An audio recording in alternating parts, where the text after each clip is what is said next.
अस्सलाम वालेकुम, I am your bro बटकेसू इन फ्रंट ऑफ यू। आज आपके लिए एक नया सा टॉपिक लाया हूँ जो कि 10th और 11th के लिए है। और आप बने रहिए मेरे साथ, मैं आपके सामने वो डिस्कस करूँगा, आप समझने की कोशिश करिए पूरी। तो स्टार्ट करेंगे हम। आज के जो टॉपिक है वो है डाइजेशन।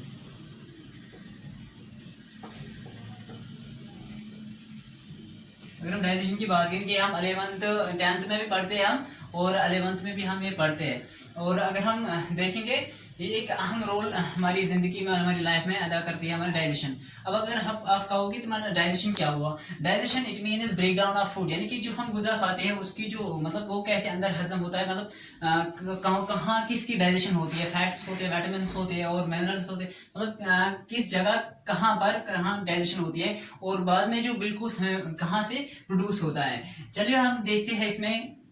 पहले जो डाइजेशन है स्टार्ट होती है बगल कैविटी से और एंड होती है अनस पे। तो चलिए मैं स्टार्ट करता हूँ बगल कैविटी से। अगर हम बगल कैविटी की बात करेंगे, फर्स्ट जो हमारी बगल कैविटी है,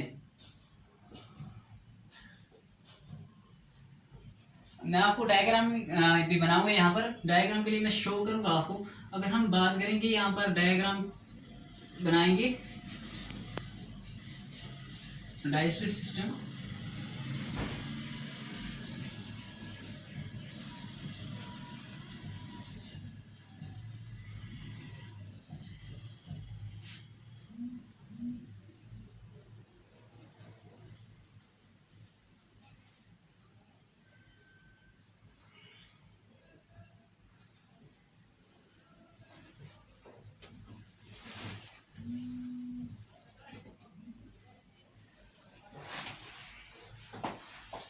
ये हमारा डाइजेस्टिव सिस्टम डायग्राम है हमारे डाइजेस्टिव सिस्टम की।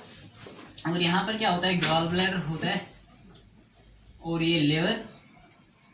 चलिए अब हम इन अलग अलग पार्ट्स की नाम्स यहाँ पर लिखते हैं, नोट करते हैं। ये जो हमारी बकल कैविटी है, और यह जो हमारा होता है फ्रैंक्स, और ये जो है इसोफेगस। इसोफेगस की बात ये तो आप जानते होंगे, ये इसका नाम है स्टोमक। स्टोमक के बाद अगर हम इसकी बात करेंगे, ये क्या होता है, लिवर, और ये गॉल ब्लैडर।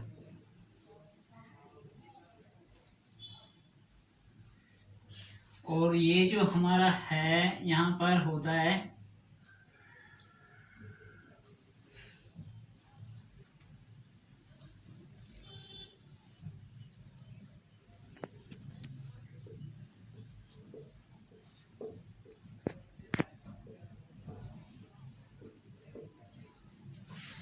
पैनक्रियाज।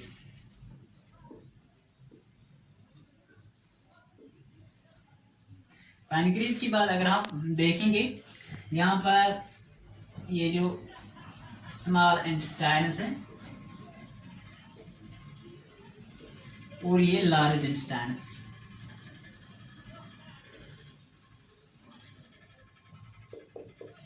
और ये जो हमारा है अपेंडिक्स, और ये अनस, और ये सीकम। और अब हम बात करेंगे प्रोसेस की, यानी कि डाइजेशन कैसे होती है। ये जो डाइजेशन की प्रोसेस है कैसे ये होती है, चलिए हम बात करेंगे। जो ही हमने फूड जो लिया वो हमारी बकल कैविटी में जब आता है, हमारी बकल कैविटी में तीन चीजें होती है। एक तो टीथ्स होते हैं, हमारी बकल कैविटी में एक टीथ्स होते हैं, दूसरी होती है टंग, और तीसरी चीज क्या होती है, वो हमारी सैलिवरी ग्लैंड्स। चलिए मैं इनकी फंक्शन आपको बताता हूँ। हमने फूड लिया और जो बगल कैविटी में जब वो पहुंच गया, तो वहां पर जो टीथस है हमें हेल्प करते हैं चिविंग में। जो है इन्होंने चिविंग की, तो टंग का क्या रोल होता है, एक तो ये टेस्ट, जो इसमें टेस्ट बड्स होते हैं हमें टेस्ट देते हैं कि फूड का कौन सा टेस्ट है। दूसरा इसका काम होता है मिक्सिंग भी करता है, जो कि ये सलाइवरी ग्लैंड्स का काम क्या होता है, इनका काम होता है कि ये सलाइवा प्रोड्यूस करते हैं। जो ही ये सलाइवा प्रोड्यूस करते हैं, इस टंग उसको मिक्स करता है फूड के साथ, और टीथ के क्या काम होता है, वो चिविंग करते हैं। और फिर अगर हम बात करेंगे, उसके बाद जो ये फूड एक बोलस बनता है और वहां पर वो फ्रैंक्स पर पहुंचता है। अब अगर फ्रैंक्स पर यहाँ पर एक अच्छा सा मतलब अच्छा सा डाउट है यहाँ पर हमारे पास, जो कि हर स्टूडेंट को होता है। यहाँ पर दो पाइप्स होती है, एक तो विंड पाइप होती है, दूसरी तो फूड पाइप होती है।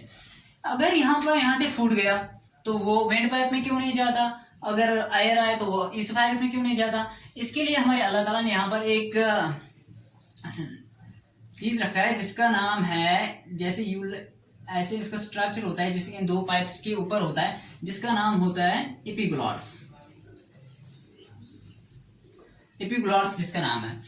एपिग्लॉट्स का काम क्या होता है, जो ही ये फूड फ्रैंक्स पर पहुंचा है, इसको वेंट पाइप में नहीं जाने देता, बल्कि इसको सीधे इसोफेगस में ट्रांसफर करता है। और वहां पर इसोफेगस में याद रखिए वहां पर कोई डाइजेशन नहीं होती, बल्कि ये फूड को डायरेक्ट ट्रांसफर करता है कहाँ, स्टमक में।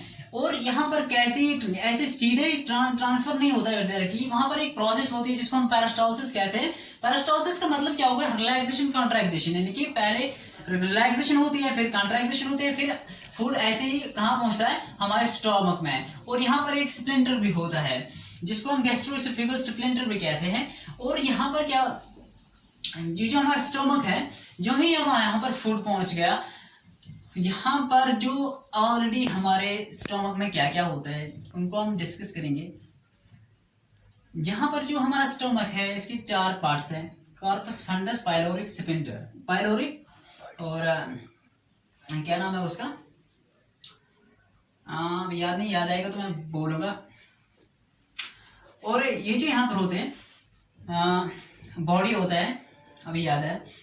और हाँ, यहाँ पर हमारे स्टमक में ऑलरेडी HCl जो होता है, HCl, अब आप कहोगे अगर हमारे स्टमक में HCl है जो कि हाई pH होता है उसका, तो फिर वो हमारे स्टमक को में कोई नुकसान क्यों नहीं पहुंचाता है? इसका मैं आपको एक जवाब दूंगा। वहां पर म्यूकस ऑलरेडी होता है जो कि उसको न्यूट्रलाइज करता है और वो हमारे स्टमक को कोई नुकसान नहीं पहुंचाता। और फिर जो ही यहाँ पर फूड पहुंच गया, हमारे स्टमक में फूड है, तो ये जो हमारे प्रोटीन के जो लार्ज ड्रॉपलेट्स होते हैं, प्रोटीन जो कि हमने हमारे फूड से होता है प्रोटीन, उसके बाद क्या होता है यहाँ पर HCl। और यहाँ पर क्या होता है, यहाँ पर ग्लैंड्स होते हैं जिनका नाम आपको पता ही होगा और मुझे भी पता है, जिसका नाम यहाँ वो ग्लैंड्स है वो सिक्रेट करते हैं गैस्ट्रिक जूस। और उन ग्लैंड्स का नाम तो आपको पता ही होगा, गैस्ट्रिक ग्लैंड्स। और वो जो सिक्रेट करते हैं गैस्ट्रिक जूस, उस गैस्ट्रिक जूस में क्या होता है, पेप्सिनोजिन। क्या होता है उस गैस्ट्रिक जूस में, होता है पेप्सिनोजिन होता है। और वो पेप्सिनोजिन का काम क्या है, इनएक्टिव फॉर्म में होता है। जो ही ये पेप्सिनोजिन किससे मिलता है, HCl से। HCl प्लस पेप्सिनोजिन जब मिलता है, HCl का काम क्या होता है, इसको एक्टिव फॉर्म में लाता है। HCl प्लस पेप्सिनोजिन, जब ये दो मिलते हैं, क्या इसको कन्वर्ट करता है पेप्सिन में। और ये पेप्सिन, इसका काम क्या होता है, जो ही ये पेप्सिन एक्टिव फॉर्म में आ गया पेप्सिन, तो ये प्रोटीन जो है इसके लार्ज ड्रॉपलेट्स जो होते हैं उन पर एक्ट करते हैं और उनको छोटी छोटी ड्रॉपलेट्स में ही कन्वर्ट करता है। जैसे कि उनको छोटी छोटी ड्रॉपलेट्स में इसके कन्वर्ट किया, उसके बाद जो ये कुछ टाइम के बाद ये जो स्फिंक्टर है, पाइलोरिक स्फिंक्टर, ये खुलता है कुछ टाइम के बाद। ये जो फूड है ये हमारे ड्यूडिनम में आ जाता है।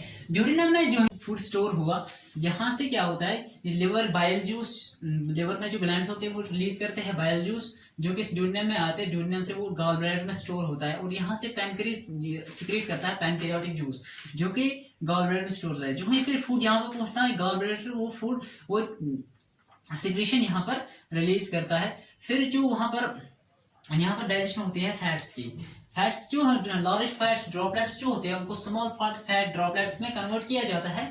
और फिर याद रखिए यहाँ पर भी हमें कंप्लीट डाइजेशन नहीं होती है और यहाँ पर भी कंप्लीट डाइजेशन नहीं हुई और नहीं यहाँ पर ड्यूडिनम में कंप्लीट डाइजेशन हो गई। और फिर जो है ये फूड यहाँ से कुछ टाइम बाद निकला है, जो भी फैट्स की डाइजेशन होगी लेकिन पूरी तरह 100% नहीं होती है। फिर यहाँ से स्फिंक्टर जो खुलता है, फिर यहाँ पर आता है फूड आता है हमारे स्मॉल इंटेस्टाइन्स में। तो ड्यूodenum भी एक पार्ट है स्मॉल इंटेस्टाइन का, लेकिन यहाँ पर इलियम में जब ये पहुंचता है, फिर यहाँ पर क्या होता है, यहाँ पर जो हमारे स्मॉल इंटेस्टाइन में इंटेस्टाइनल ग्लैंड्स होते हैं जो कि इंटेस्टाइनल जूस रिलीज करते हैं। और इंटेस्टाइनल जूस का क्या काम होता है, जो कि यहाँ पर जो इनकम्प्लीट डाइजेशन रह गई होती है थोड़ी सी, और यहाँ पर भी जो थोड़ी सी इनकम्प्लीट डाइजेशन होती है, और जो ड्यूodenum में भी थोड़ी सी रह गई होती है, और फिर यहाँ पर वो कंप्लीट किया जाता है, यहाँ पर कंप्लीट डाइजेशन होती है। फिर जो ही फूड यहाँ पर फिर एब्जॉर्प्शन होती है, जो कि हम आपने पता भी होगा, हमारे जो स्मॉल इंटेस्टाइन में जो विलाई होती है, लीफ शेप्ड होती है, टंग शेप्ड होती है विलाई, फिर उनके जरिए से एब्जॉर्प्शन होती है, और ये जो बाकी वेस्ट जो है आगे ट्रांसपोर्ट किया जाता है यहाँ पर सीकम में जो पहुँचता है। यहाँ पर एक सवाल है, यहाँ पर जो ही हम सुन्नत के तरीके पे जब हम खाना खा रहे हैं, तो फिर उससे हमारा अपेंडिक्स बच सकता है। फिर वो मैंने ऑलरेडी एक टॉपिक में डिस्कस किया हुआ है आपके साथ, इसलिए मैं यहाँ पर ज़्यादा उस पर नहीं जाऊँगा। तो हमारा अपेंडिक्स बचता है यहाँ पर, क्योंकि खाना सीधा ऊपर जाता है, ऊपर जा रहा है। फिर लार्ज इंटेस्टाइन से यहाँ पर रेक्टम में पहुँच जाता है हमारा जो वेस्ट जो होता है, फिर यहाँ से फिशेस अन्न से बाहर निकलता है एज ए फिशेस बाहर।